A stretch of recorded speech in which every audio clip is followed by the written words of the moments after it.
أشهد أن لا إله إلا الله وحده لا شريك له وأشهد أن محمدا عبده ورسوله أما بعد فأعوذ بالله من الشيطان الرجيم بسم الله الرحمن الرحيم. Dear viewers, welcome back to our series on MTA Kids Time. Here we discuss about the importance of prayer in this series. So therefore, in our last episode, just to recap, we have discussed some of the conditions that are necessary for you to offer your prayer as expected. In one of them, we talk about ablution, and inshallah, we will go deeper into ablution in this episode. We also talk about some of the importance and the benefits of prayer based on the Holy Quran as well. And then today, we will go into some of the places that you cannot offer your prayer according to the Holy Prophet Muhammad sallallahu alaihi wasallam, and then subsequently the stages of our prayers and what to say in our prayer. Well, this is very important. It is very, very essential. We have already established the importance of prayers. So therefore, it is necessary for you to understand what you are saying in your prayers, because you are calling Allah Almighty. You are asking Allah Almighty you are asking from Allah Almighty something. So how can you be asking Allah Almighty what you don't know? How can you be talking to Allah Almighty that you don't know what you are saying? So this is why it is essential and important for us to know the statement or the things that we say in our prayers. It's an obligatory upon every matured and sound Muslims. So therefore, without wasting much time, let us start the program with the recitation from the Holy Quran by Brother Ibrahim Kasama. Please give us the recitation.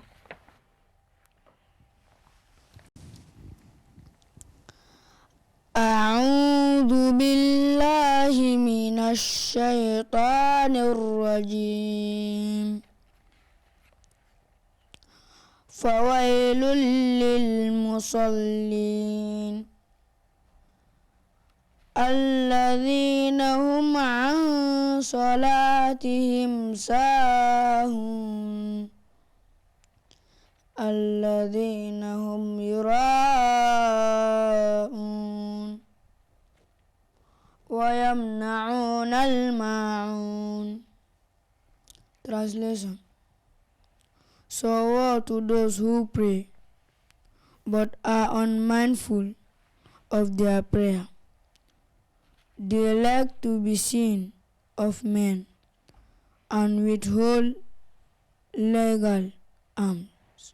Assalamu alaikum. Wa alaikum assalam wa rahmatullahi wa barakatuh. May Allah protect us from such people. Allah the Almighty is saying, woe to those who pray, whom you know that they are so negligent and unmindful of their prayers.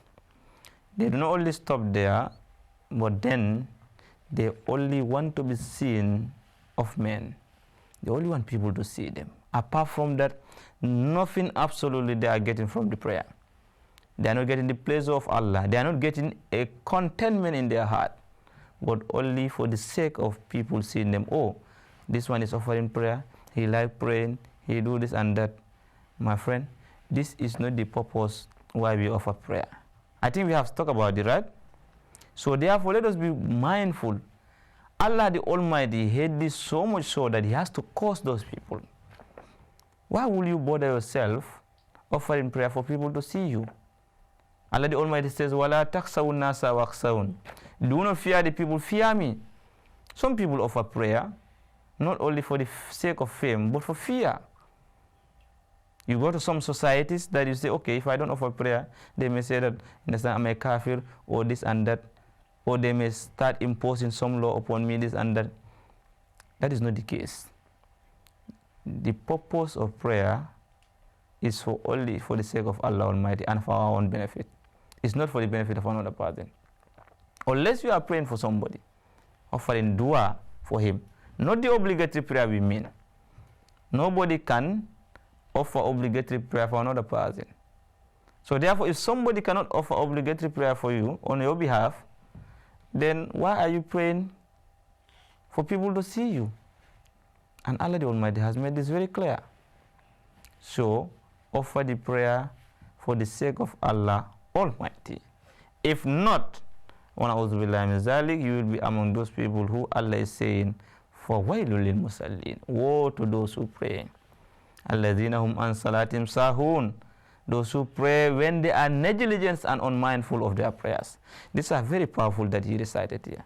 And it's essential for every single Muslim to ponder over these verses. Of course, prayer is very important, but then it must be offered according to the command and the way the Holy Prophet Muhammad sallallahu command of Allah and the way the Holy Prophet sallallahu has observed it. No other purpose but for that purpose only and absolutely. Therefore, it is essential we offer our prayer for the sake of Allah Almighty. It's a key thing that we are trying to establish here. Many people fall in trap. Why will you do things for the sake of people to see you, to get fame, to be praised? The greatest hallmark of a believer, according to Allah Almighty, it is those people, they will help people.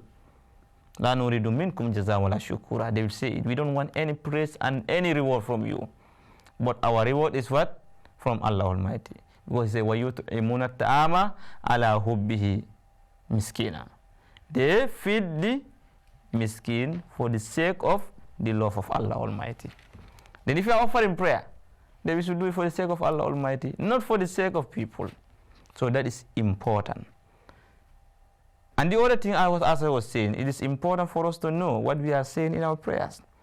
And inshallah, we'll talk about this in this series before it ends, so that we can help our friends, we can help our Muslim brothers and sisters. Because it is important, it's key. It's the miftah, is the key for every success. As-salatu miftah kullu khairin. Prayer is the key for every good thing. Therefore, let us dwell and try to see some of the things that Allah the Almighty have said about prayer. The Holy Prophet Muhammad sallallahu alaihi wasallam, he have said, yes, you can offer prayer, but there are conditions, and we talk about them, right? And there are places as well. So we'll want to go into those places. There are 7 of them listed by one of the companion of the Holy Prophet sallallahu alaihi wasallam. He said, hadith on place where prayer is not allowed. It's a hadith. It's not we just get up and imagine, but the Holy Prophet sallallahu alaihi wasallam said this clearly. From Ibn Umar, may Allah be pleased with him, which says that the Messenger of Allah, peace and blessings of Allah be upon him, forbade praying in 7 places. Ibrahim, can we hear, can you read the 7 places that you should not offer prayer on? Wa alaikum salam wa rahmatullahi wa barakatuh. Let's listen attentively and get these places in our mind so that we avoid offering our prayers in those places. Yes, please go ahead. Garbage dumps. Garbage dumps. That is garbage dump. Please wait. Garbage dumps mean any place where they throw something dirty. This dustbin and everything, where the unnecessary and unclean materials are being dumped. That place you can offer prayer there. Again, we are emphasizing purity and cleanness. Understand? Good. The next? Slaughterhouses. Slaughterhouses, where animals are slaughtered for food. In general, where animals are slaughtered because blood is full there, and that place cannot be clean. So those places also are forbidden for us to offer our prayer there. We say garbage dumps and slaughterhouses. The next? Graveyards. Graveyards. And this is why it is not allowed for you to recite Quran in graveyard. I think you heard people talking about it, right? They say you should not recite Quran in graveyard. And this is the purpose. What is in graveyard? Only dead bodies. Do you have any living body there? So it's not a place that, is meant for reciting the Holy Quran. You understand? So this is one of the reasons why you cannot offer your prayer there. Because even Quran, you cannot recite Quran there. And can you pray without reciting Quran? Is there any prayer that is valid without Quran? Yes or no? No, absolutely. Because Surah Fatiha is there. Surah Fatiha is the Kitab or Quran, the mother of Quran. No single rakah is accepted without reciting Surah Fatiha. And you cannot recite that in the graveyard. So therefore, there is no prayer accepted for that. The next, the middle of the road. In the middle of the road as well. Understand? Anything that can cause trouble to people, the Holy Prophet makes sure that he try to avoid that as much as possible. You cannot offer in your prayer in the middle of the road where, for instance, in our present age, cars are moving. So you want to make them to stop and wait for you to offer your prayer? What type of religion are you performing? You cannot cause disturbance in the society. Even religion, the Holy Prophet said, "Inna dina yusra." Religion is here to make things easy. You cannot make things difficult for life for people.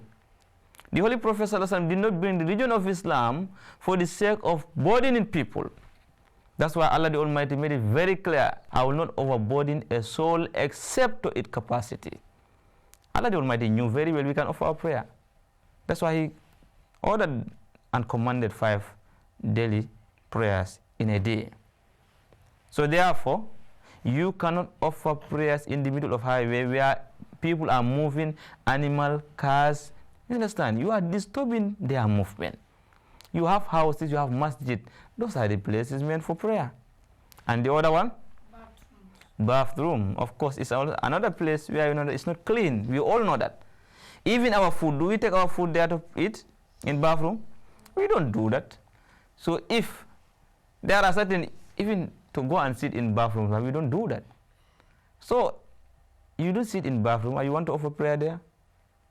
You don't in bathroom, you want to offer your prayer there? So this is common sense. You cannot offer prayer in bathroom as well. Next. Camel pens. Camel pens, meaning a place where camels are reared. A zoo sort of, where camels are kept and reared.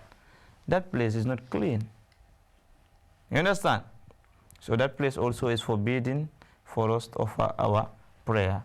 And the next? On top of the Kaaba. On top of the Kaaba. We are told to face the Kaaba, not to pray on top of the Kaaba. This is what the Holy Prophet, Holy Quran says. You face the what? Kaaba, not to pray on top of the Kaaba. Right? So if you are on top of the Kaaba, where are you facing? What direction, right? So that is why you cannot pray on top of the Kaaba. But you have to be down and face the Kaaba. You understand? So basically these are the 7 places that are forbidden for us to offer our prayers. Let us wrap up. What are they? Tyra, one of them? What can you remember? One of the places where you can offer prayer, as according to what Ibrahim has mentioned here, according to the hadith. Slaughtered houses, yes, Aisha? Camel pens. Camel pens, yes. Uzaifa? Toilet. Toilet, that is bathroom. Yes, Amir? Yes? Dustbin. Dustbin, yeah, dustbin is place where, you understand, that's the dirty thing itself. But where they dump those dirty things, they call it garbage dumps, huh? Yes, that, and basically these are the one, and on top of the Kaaba, as we said, bathroom, middle of the road, basically these are the places where you cannot offer your prayer, right? So therefore, I think from today onwards, we will be able to convey this to our friends and also avoid these places. Once again, garbage dumps, slaughtered houses, graveyards, the middle of the road, bathrooms, camel pens, and on top of the Kaaba. And this hadith is narrated by Ibn Umar on the authority of the Holy Prophet Muhammad sallallahu alaihi wasallam. In our next episode, inshallah, we will talk about ablution, which is one of the conditions of prayer. Understand? If you cannot pray, if you don't perform ablution, you either perform ablution or tayammum, right? So we'll talk about even the water that are used for ablution, because it's also another confusion. Some people tell you this water is clean for ablution, others tell you this not clean. But all those things, inshallah, we will clarify this. Thank you very much for your time and your participation. Until on our next episode. Viewers, this is what time allowed us. We have come to the end of another episode. As I said, we are talking about the location or the places which the Holy Prophet Muhammad sallallahu alaihi wasallam said you cannot offer your prayer there because what? They are not clean. And once again, there are garbage dumps, slaughtered houses, graveyards, the middle of the road, the bathroom, camel's pens, and on top of the Kaaba. So please, let's reflect on this and then also capture them in our mind so that we will avoid such place and also help those people who are aware of these places. Thank you very much. I am your host, Said Sambaso, here in MTA International Gambia Studio. Until we come on your way, Assalamu alaikum wa rahmatullahi ta'ala wa barakatuh.